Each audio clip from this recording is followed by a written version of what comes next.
হুঁচৰি দল সাপে খাপি আমি হুঁচৰি প্ৰতিযোগিতা আৰু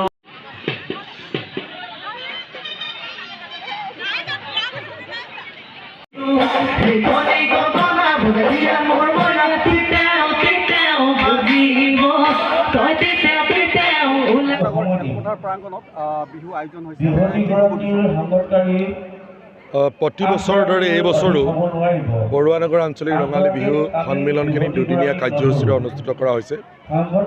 এই সন্মিলনখিনি এখন এই অঞ্চলৰ অতিকে পুৰণি বিহু সন্মিলনী। 1962 চনৰ পৰা একাধাৰে এই বিহু সন্মিলনখন অনুষ্ঠিত কৰি অহা হৈছে।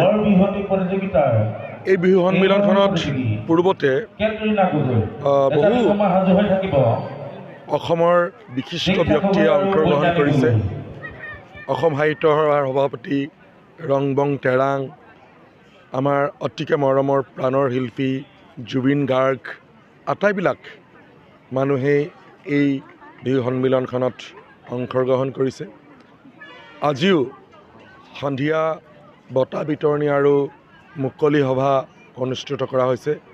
এই বঁটা বিতৰণী আৰু মুকলি সভাত অসমৰ অতিকে জনপ্ৰিয় এগৰাকী সাংবাদিক নিতুমণি শইকীয়াই অংশগ্ৰহণ কৰিব।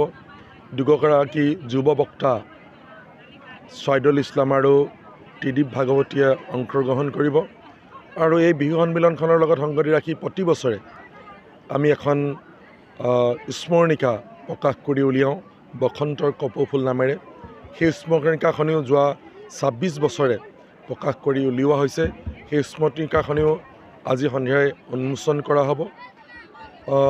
আমি ভাবোঁ এই অঞ্চলৰ ভিতৰতে একাধাৰে ধাৰাবাহিকভাৱে পাতি অহা এখন বিহু সন্মিলন বৰুৱানগৰ আঞ্চলিক ৰঙালী বিহু সন্মিলন।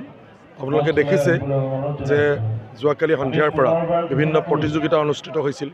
হুঁচৰি প্ৰতিযোগিতা, গাভৰু বিহু প্ৰতিযোগিতা, চেমনীয়া জেং বিহু প্ৰতিযোগিতা, চেমনীয়া হুঁচৰি প্ৰতিযোগিতা, সৰু বিহুৱতী প্ৰতিযোগিতা, বৰ বিহুৱতী প্ৰতিযোগিতা। সেই প্ৰতিযোগিতাবিলাক এতিয়ালৈকে অনুষ্ঠিত হৈ আছে। খন্তেক সময়ৰ পিছতে সেই প্ৰতিযোগিতা অন্ত পৰিব।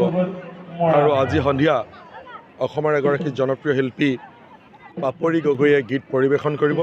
গতিকে মই এই ওচৰ চুবুৰীয়া আটাইবিলাক ৰাইজকে ওলাই আহি এই অনুষ্ঠানত অংশগ্ৰহণ কৰিবৰ কাৰণে আহ্বান জনাইছোঁ। একেবাৰে শেষত আমাৰ চেনেল চাই থকা দৰ্শকসকলক, অসমবাসী ৰাইজক আপুনি কি ক'ব বিচাৰে? মই আপোনালোকৰ চেনেলৰ জৰিয়তে শেহতীয়াকৈ হ'লেও ৰঙালী বিহুৰ শুভেচ্ছা জনাইছোঁ আৰু অসমীয়া নতুন বছৰৰ শুভেচ্ছা জনাইছোঁ। আটাইৰে ভাল হওক। অসমীয়া জাতিটোলৈ বিভিন্ন প্ৰত্যাহ্বান আহিছে, আপোনালোকে জানে। সেই প্ৰত্যাহ্বানসমূহ যাতে আমি বহাগতে মষিমূৰ কৰিব পাৰোঁ। আমাৰ ভাষা, আমাৰ সংস্কৃতি, আমাৰ জনসংখ্যা, সকলো আমাৰ ভূমি, সকলো ফালৰ পৰা প্ৰত্যাহ্বান আহিছে। কেনেধৰণে বহিৰাগত আৰু প্ৰব্ৰজিত মানুহে আমাৰ ভূমি আগ্ৰাসন কৰিছে আমি সকলোৱে দেখিছোঁ। কেনেধৰণে প্ৰব্ৰজিত মানুহে আহি ৰাজনৈতিক অধিকাৰ ইয়াতে হস্তগত কৰিছে, সেই কথাও আমি সকলোৱে দেখিছোঁ। গতিকে এই আটাইবিলাক যাতে আমি এই বহাগতে মষিমূৰ কৰিব পাৰোঁ, সকলো অসমবাসী ৰাইজক একত্ৰিত হ'বৰ কাৰণে আমি আহ্বান জনাইছোঁ।